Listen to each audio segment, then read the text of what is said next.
你好，请问你今年是多大年纪？假如你能活到100岁的话，接下来你会怎么去规划你的人生？时间交给100岁老人的事儿，我们用100位100岁老人的故事告诉你。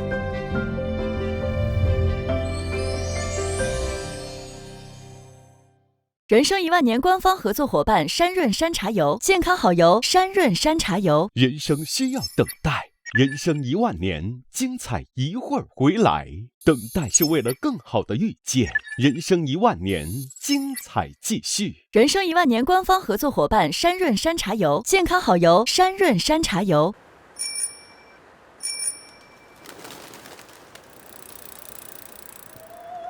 由浙江省美术馆、温州市文100岁的画家，中国的梵高，他的作品被中国美术馆收藏。他现在还在坚持创作，用颜料率性涂抹，表现人世间的真善美。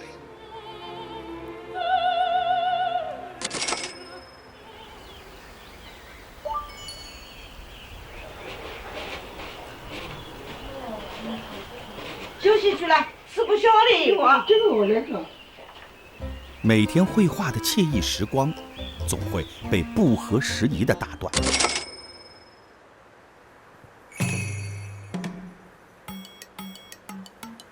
作为一位100岁画家，王德惠知道身体需要静养，但心里总有个声音一直在催促着他。我知道了，你躺下。你再不休息，我把你甩掉了。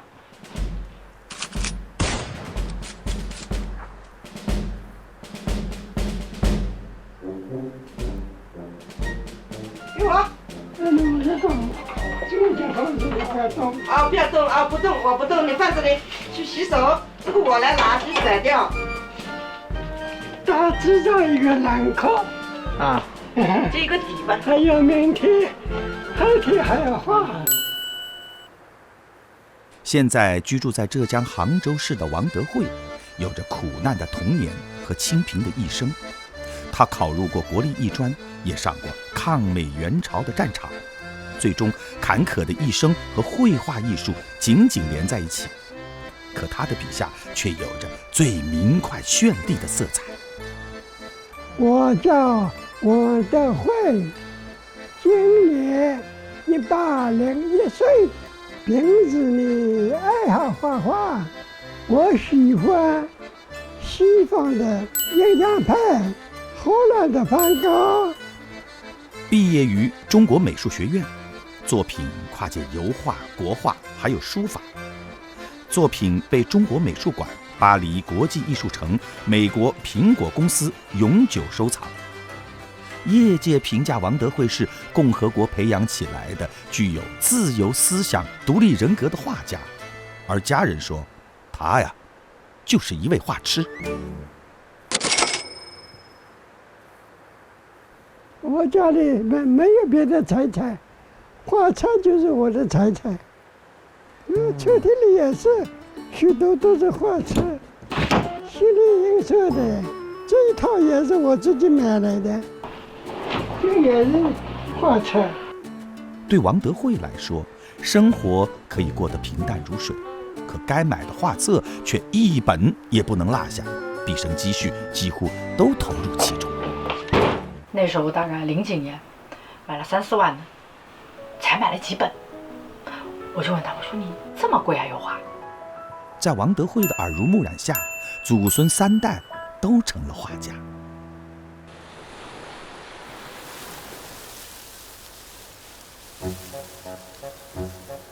难得出门一次，王德惠选择了回到久违的母校，看画展，打卡曾经的美术教室。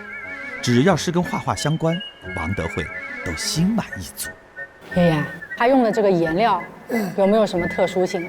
他有他的方法，我们不懂。不懂，你一听这么谦虚。现在还可以，还可以。他放得开，对不对？没关系。累得精疲力尽，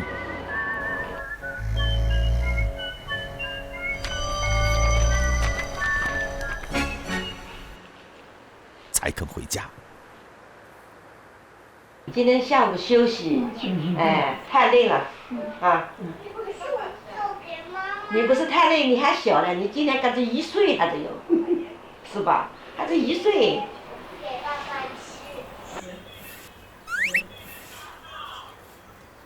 身为100岁老人，王德惠同志虚心接受劝他保重的忠告，但身为一位艺术家，他有绝不躺平的使命。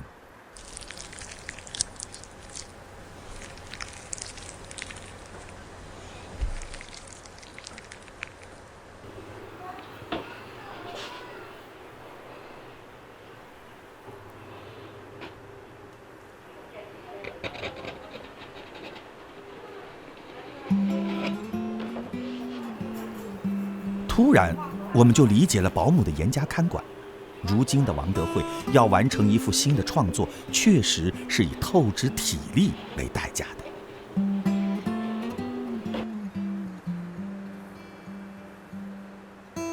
这就没办法要抖。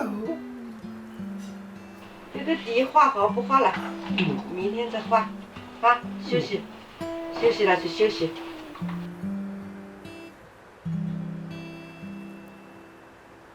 我最大的愿望就是希望我能够多画几天，能够画几遍写几个字，我已经满足了，我是这样的想。王德惠为画这般痴狂，大概是因为心中埋藏着真正的意难平。他长长的一生，却因为种种原因，享受艺术的机会来得很晚，于是格外珍惜。儿时为了生计学理发，风华正茂的年华如愿考上美术学院，又为了保家卫国奔赴战场，而立之年后才重新回到学校学习。之后养儿育女，照顾病重卧床的妻子10年，等到他真正腾出时间创作，王德惠已经70岁了。先到加拿大，叫我待1年，待了半年，有语言不通。回来以后，再到法国，其他国家很多地方开眼界嘛。我反正中国好的要是学，西方好的也要学，中西嘛混合了。回国后的几年，王德惠全身心地经营在创作里。没有好的创作环境，就搬去朋友的画室，每天16小时超长待机。饿了就啃几个馒头，累了就在画室休息。他在这一时期创作了300幅画作，与时间的抗争始终不止不休。您身边还有您的画吗？都在博物馆里面，我自己没有，都是国家收藏的呢，我自己都没留下来。开始嘛，说我没名，不能展览，好了，他全部都要。不贪图名利，只是单纯的画画，这是他一生中最荣耀的事儿。很多画家，他会把自己的画拍卖掉。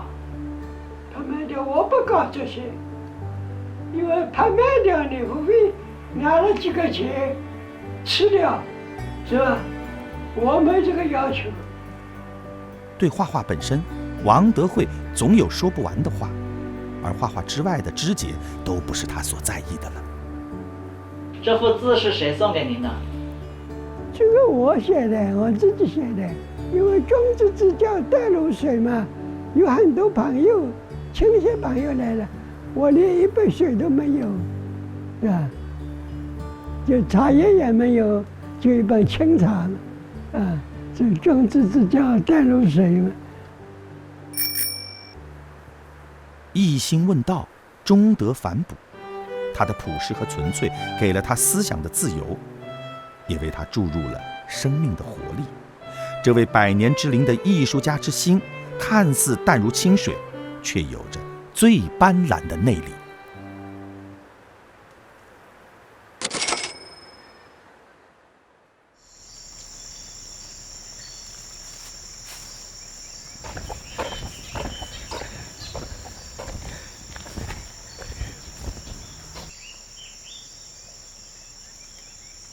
我在大一处啊，东南村，我个得走，给你们举噻啊！你敢是跑上去我跑哦？不跑，只要走嘞，可是干啥路嘞？鸽子啊，跳到鸽子上去嘞！这位爷爷还在追忆不久前自己灵活的身手，却不知道在旁人眼中，一位100岁老人可以爬树，已经算得上是一个小小的奇观了。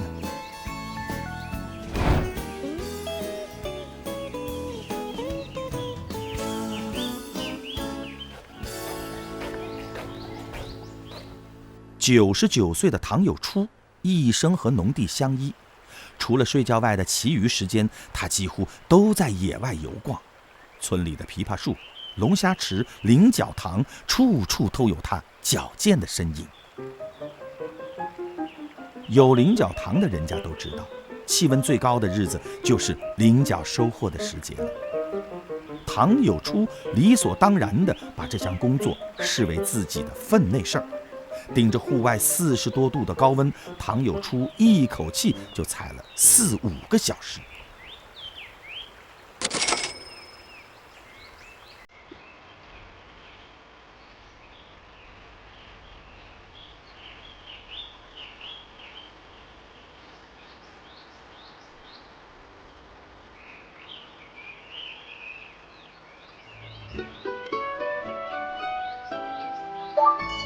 儿子还有2年退休，白天在工厂上班，下班后也马上赶来，加入了采菱角的队伍。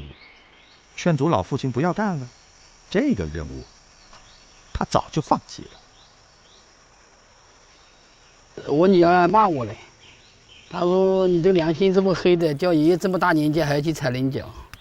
我说他自己要去采，我也没有办法的。很多人还在怪我们呢。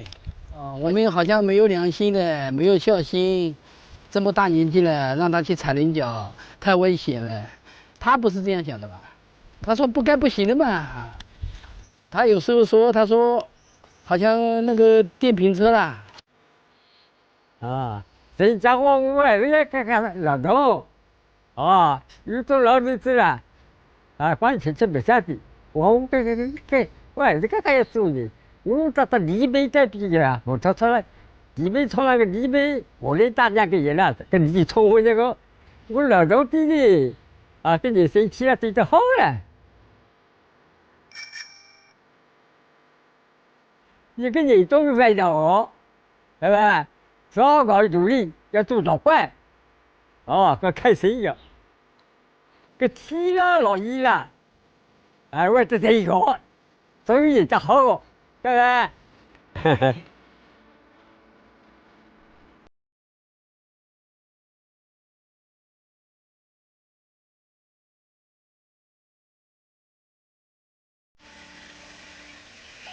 这新鲜的菱角既是水果，也是蔬菜。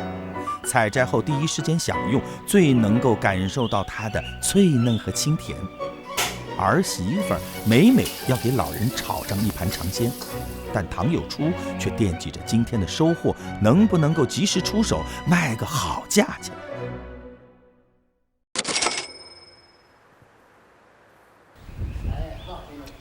好了没有？你摘好了吗？这个老爷爷。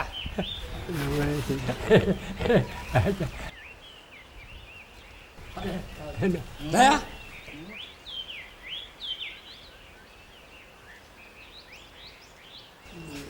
！43斤，那170块啊！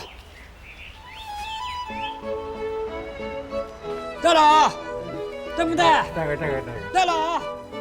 菱角的收入毕竟只是零散小钱，但就算只能给小辈们改善下生活，唐有初已经非常欣慰了。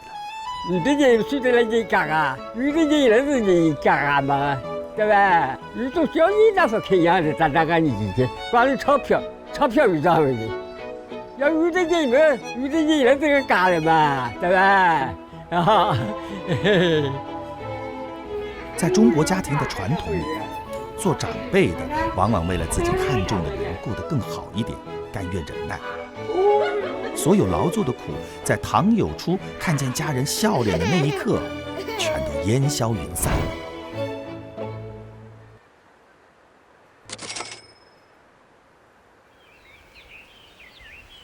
从空中俯瞰浙江丽水市缙云县的湖村，会看见一个爱心的形状。浪漫的地方，当然也有浪漫的故事。故事的一开始，当然就是找到我们的男女主角。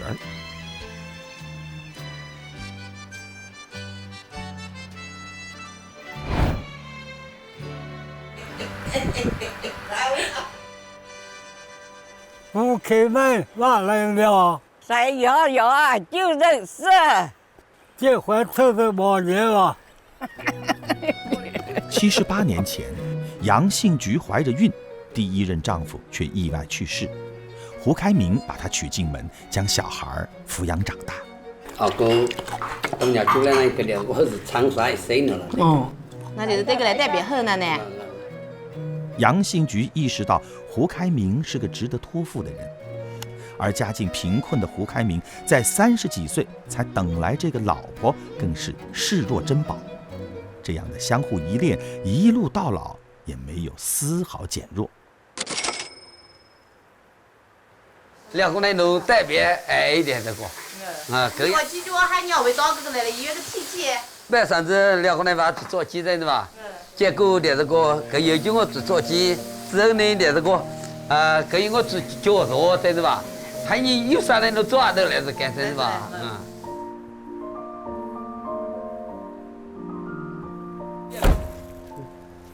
给这个想办法看。呀，是呀。呀呢？啊？我都骂你们来了啊！那这小孩子吃的，喜欢吃这些东西。我们要买很多的，很贵的。我们告诉他，便宜的，不用钱，我们免费的。其实我们真的心里是感觉到很幸福的。我老爸啊，年轻的时候60来岁的时候，他真的是身体比较弱的。每年我们基本上暑假有空的时候，也把他们2个带去到那个医院去，稍微疗养一段时间。那就说我们老妈有好几次你说的，医院基本上就死了，手指这些地方都全黑掉了。那我们大概是还给他医。老人长寿不长寿，跟小辈孝敬是关系很大的。父母在，人生尚有来路。胡开明的子女都想停住这个时间，每每回忆难以为继的青年时代，儿子们感念父母为了他们的前程，不惜扛下了更多的苦。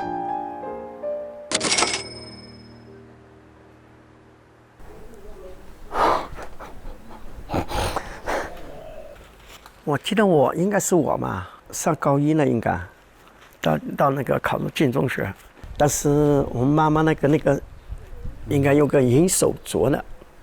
唯一的一点，他说唯一的一点点奖励祖传的15块钱慢鸟说给我们读书，所以我说一想到这个事情就。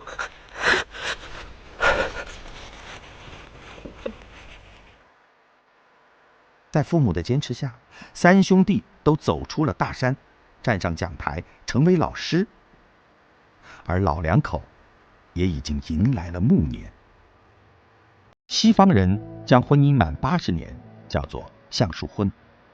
胡开明和杨杏菊的确如同大树，将下一代托举到可以支持的最高点。当儿女已有承担风雨的臂膀，父母尚在相伴相依，是一个家庭的福气。我们愿天下的儿女都能孝心有去处，不流点滴汗。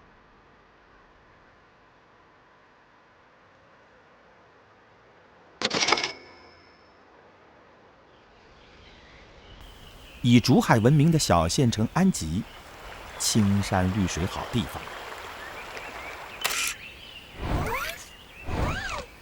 这个很惬意的女士就生活在这个以耕读传家闻名的诗意村落鹤鹿溪村。我叫杜水地，今年99岁，我们家种大树，种100岁大树，大家阿姨啊，你们贵姓的爸爸妈妈、奶奶都活到120岁，大家都健康啊！哎呀，谢谢呢大家啊，谢谢啊！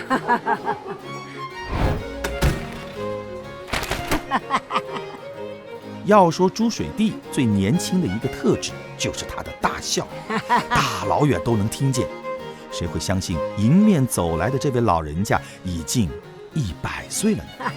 有钱，这个是我的侄子呢，大家联系啊，啊，一起啊，哎，好，啊耶，哎姐，等我拍照去呢，快点去拍，我不要拍，你不要拍，我要拍。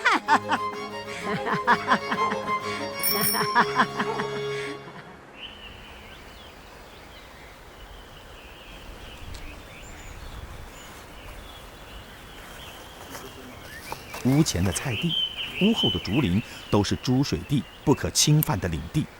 食材在手，要做成什么菜，已经胸有成竹了。我这个茄子嘛，这2个青大椒，切点生姜，切点大蒜子，炒起来蛮好吃。耶，你看老头，来，再几袋子就行了。哦，有点有疙瘩。哎呦，老头死了。哎呀，我这个煎个蛋。哎，今天有一大桌的人聚餐，这个鸡蛋怎么分啊？谁炖蛋等一碗，大家你要1瓢缸，我要1瓢缸，对吧？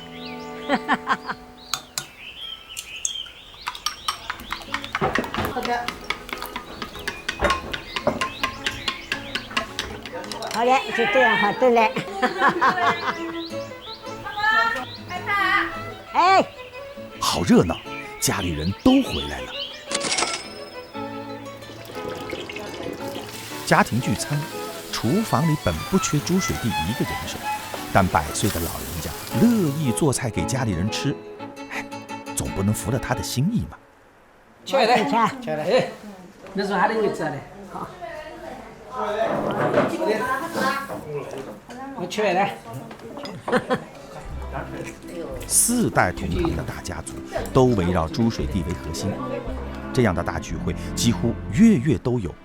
能吃到100岁大厨的手艺，是大家津津乐道的福气之声。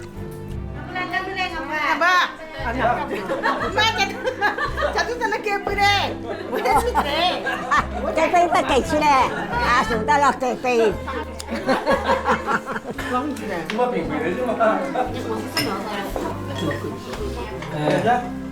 你外婆奶奶年纪这么大了啊，那明年呢要做100岁生日了，明年是打算怎么做？妈妈，你明年正月里给你做个生日。哦，好，好吧。好。我们打算是在初8之前。哎，初8之前，初6好吧？初6姥姥生日啊。哦，好。初6第3年，好。后面说了都要来玩。干么子个家里上都要来个了。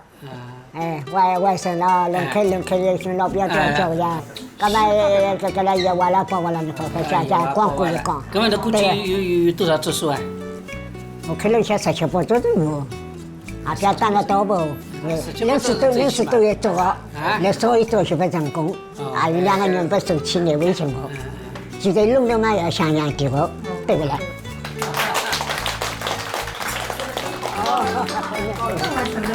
来。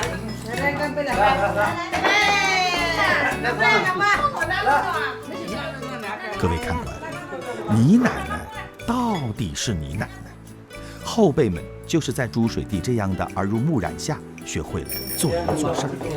大概所谓家风，在寻常百姓家就是如此模样吧。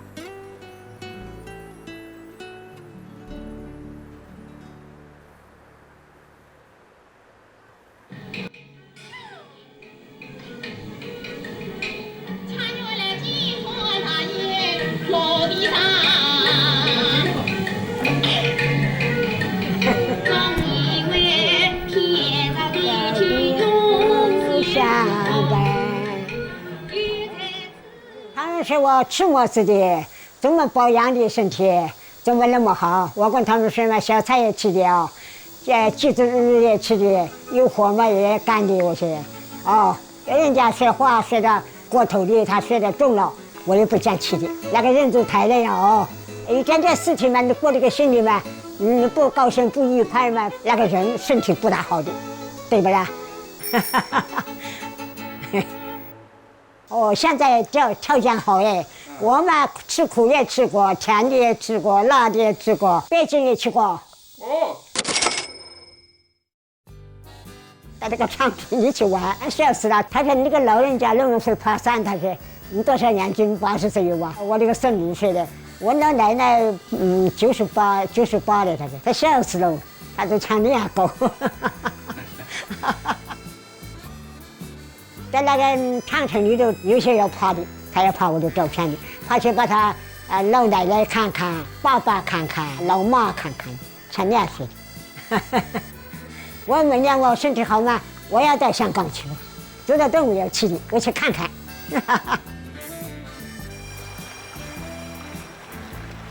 反正不要把我藏到袄里头。你放心啊。好，我们的生命安全掌握在你的手里。哟，干啥那嘎声了？哎呀，那嘎喊你啊！你把我藏回家。我不恨那我晓得。啊。好嘞。注意噻。注意噻。这个注意肯定。这个注意是200年个。这张这个吃的不做的味，也是做的浓美的。我们捞起来。让人帮忙看。白。